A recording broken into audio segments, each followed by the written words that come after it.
يا مساء الفل عليكم حبايبي، يلا بينا نبدأ وصفتنا على طول ونشوف هنعملها ازاي. معايا 5 بيضات وهنزل عليهم بمعلقة ملح. اقلبهم كويس جدا جدا، ومعايا فنجان مية بتغلي ضايفة عليه حوالي معلقة خل كبيرة. فنجان صغير جدا جدا اللي هو فنجان القهوة ده، ضايفة عليه معلقة خل كبيرة، وهقلبهم كويس جدا مع بعض. هنزل عليهم بنص كيلو دقيق.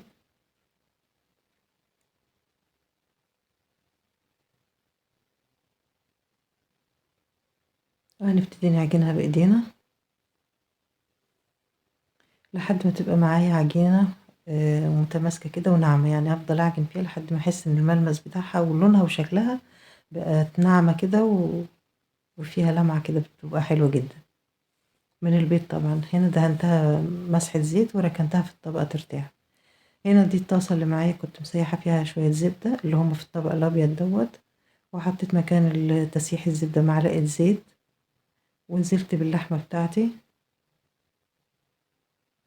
هضيف عليهم معلقتين من الزبدة اللي أنا كنت مسيحاها عشان هنعمل بيها الفطيرة بتاعتنا. طبعا هي كانت متجمدة، طلعتها متأخر فغطيتها وسبتها شوية فكت يعني وهي على النار يعني. دي معلقة توم كبيرة، كأنك بتعصجي لحمة بالظبط، بس هنا أنا حطيت معلقة تومة بعد اللحمة ما فكت. هي دي مش لحمة، هقول لكم هي ايه برضو.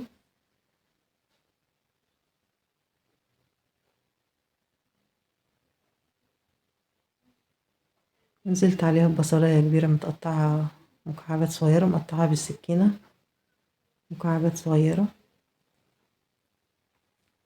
دي البهارات بتاعتنا اهي، كاتباها لكم اهو على الشاشة. هي بابريكا وجوز الطيب وفلفل اسود وكاري ومرقة خضار فورية. مرقة الخضار الفورية دي انا اللي عاملاها، هسيب لكم الرابط بتاعها في اول تعليق مثبت، وهسيبها لكم في صندوق الوصف اللي حابب يشوف الطريقة ويجربها. دي جزراية برضو ضفتها، جزراية كبيرة او صغيرة زي ما انتوا حابين. عايزة اقول لكم ان الحشوة زي ما انتوا حابين، الحشوة اللي انتوا عايزين تستخدموها استخدموها. يعني هو عايزة اقول لكم ان ينفع في الوصفة دي ده فلفل. الوصفة دي ينفع تحشي بيها، تحشيها بميكس جبن. يعني شوية جبن كده تقلبيهم مع بعض مع قرنين فلفل تقطعيهم.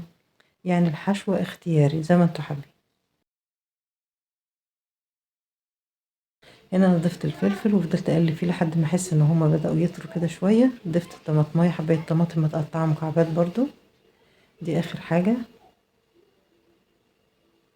اقلبهم مجرد ما احس ان هما دخلوا في سوا كده خلاص بنطفي، ان كده كده هي تخش في العجينة وهتدخل الفرن تاني.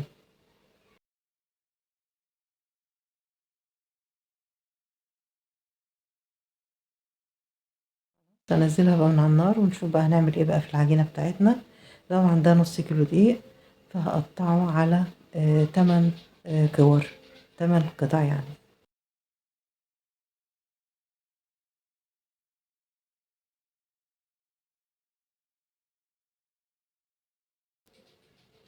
نكورهم بالشكل اللي انتوا شايفينه دوت، وهركنهم على جنب وهفردهم كلهم. دي اول حاجة، هفردهم كلهم واركنهم على جنب، وهتشوفوا هنعملهم ازاي. اولا لازم تفرديه بدقيق، ثانيا هتفرديه رقيق جدا جدا. واللي هفردها هركنها عندي صينية كبيرة، بركنهم يعني بركنهم جنب بعض او على بعض، مش هيجرى لهم اي حاجة، مش هيلزقوا بعض، لان احنا فردينهم بدقيق.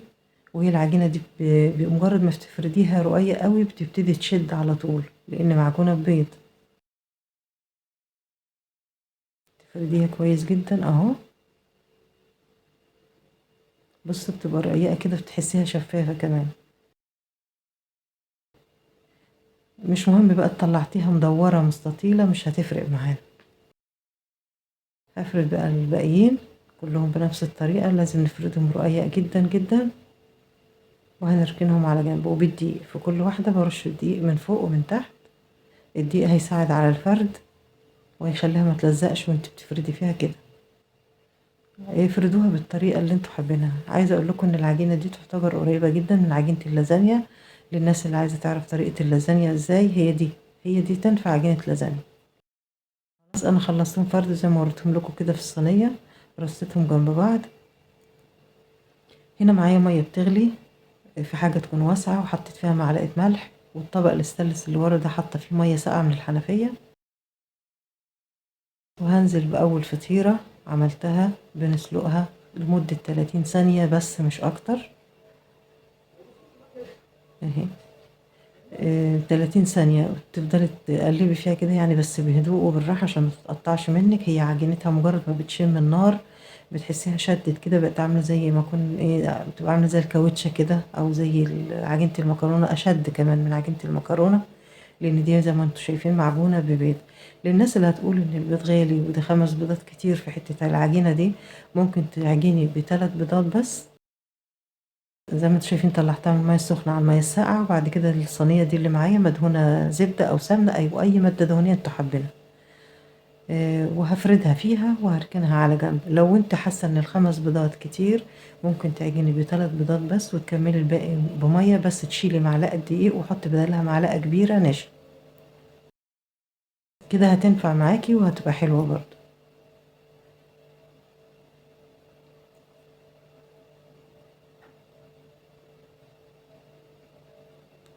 ركنت اول واحده بعد ما مسحتها، طبعا الصينيه ممسوحه ماده دهنيه، ومن فوق الفطيره حطينا برضو رشينا شويه من الزبده اللي انا مسيحاها. حطيت تاني فطيره، ونفس الحكايه هنكررها في كل الكميه. هعمل طبعا انا عاملاهم 8، هنعمل 4 من تحت و4 من فوق، الحشوة هتكون في النص.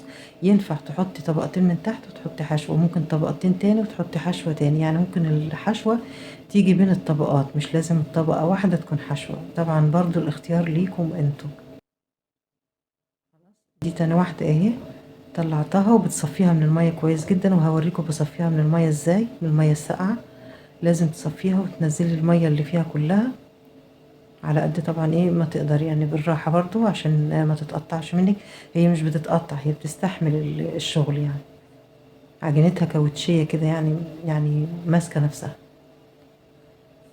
خلاص بطلع من المية اللي بتغلي بعد 30 ثانية على المية الساقعة. من المية الساقعة بصفيها على طول، وبحطها فوق الفطيرة اللي تحت منها. وبين الطبقات لازم مادة دهنية لازم، زي بتتعاملي معاها زي الجلاش يعتبر. بين الطبقات بنحط ايه، مادة دهنية، سمنة او زيت او زبدة. هنا انا مستخدمة زبدة. اطلع اهو تالت واحدة دي تقريبا او الرابعة، مش فاكرة.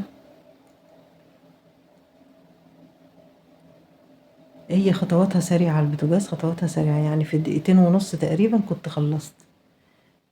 اللي هو الوقت اللي على البوتاجاز في 2.5 دقيقة هتلاقي نفسك خلصت، لان كل واحدة بتنزل في المية 30 ثانية مش اكتر من كده. بطلع دي وبحط دي. يمكن عشان احنا بكون بصور يمكن بتاخد معايا وقت شوية، انما هتكوني طبعا انت مش بتصوري ولا حاجة، مش هتاخد معاكم اي وقت خالص. بس هنا خلصنا دول 4 كده من تحت، وبين الطبقات بتاعتهم في مادة دهنية. هنحط بقى الحشوة بتاعتنا اهي.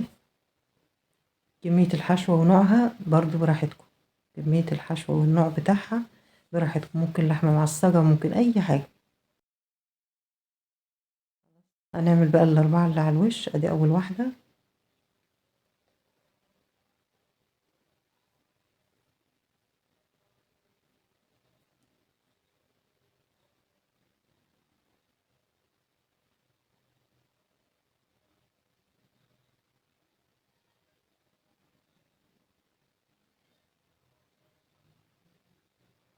من المية السخنة على المية الساقعة، مية ساقعة من الحنفية.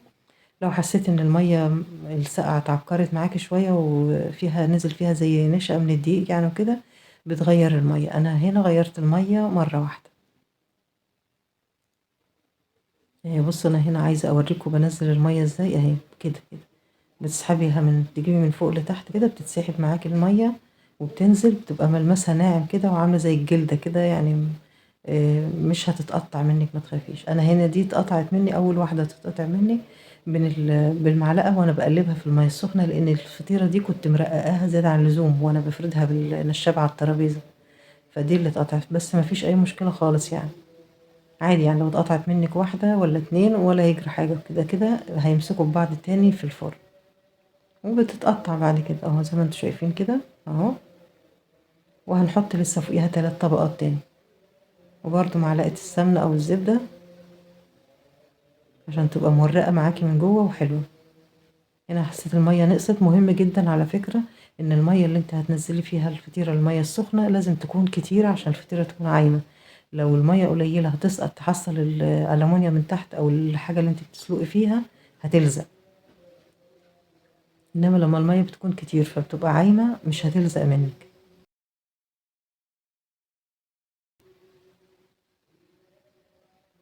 دي تالت واحدة اللي معايا، فاضلة واحدة يبقى كده الفطيرة بتاعتنا خلصت. هنرش على الوش بتاعها مادة دهنية تاني، الزبدة او السمنة، وخلاص كده انا كنت خلاص. دي اخر واحدة هنسويها وهتشوفوها دلوقتي. هتدخل الفرن على طول. الفرن كنت مولعاها من فوق ومن تحت. من فوق ومن تحت النار متوسطة، يعني مولعة فوق وتحت في وقت واحد، والنار متوسطة. حطيتها في أرضية الفرن من تحت وخدت لون واحد. طبعا يعتبر كده العجينة يعتبر مستوية والحشوة مستوية، بس طبعا لازم تاخد غلوة كده مع كل حاجة مع بعضها، وهتاخد لون من فوق ومن تحت الفطيرة وتبقى جميلة جدا.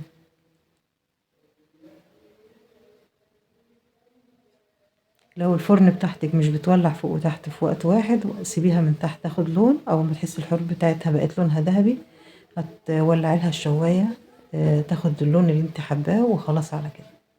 يعني بتسووها زي ما بتسوي مثلا الجلاش او المكرونه البشاميل، يعني حاجه زي كده. هي ما بتاخدش وقت على فكره في الفرن كتير، ان دي عجينه عليها بيض فبتبتدي تاخد لون بسهوله من فوق ومن تحت مع الماده الدهنيه. بجد ريحتها جميلة جدا جدا لو جربتوها، وطعمها والندغة بتاعتها وانتوا بتاكلوها غير الفطير المشلتت غير الجلاش حاجة تاني يعني. اهو زي ما انتوا شايفين حطيتها في الفرن من تحت، ولعت من فوق ومن تحت في وقت واحد، وخدت اللون اللي انتوا شايفينه. شايفين منظرها جميل ازاي؟ جميلة جدا بجد ريحتها، وهتعجب ولادكم خالص ومغذية. الحشوة بقى اللي انا استخدمتها عايزة اقول لكم دي ما كانتش لحمة، ده كان ميكس.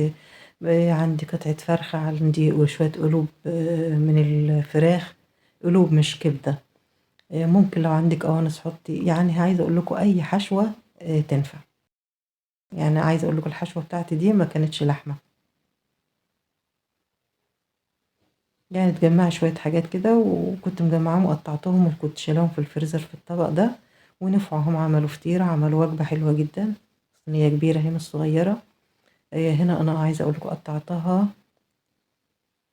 ايه 6. قطعتها على 6، تقدري تقطعيها زي ما انت حابة.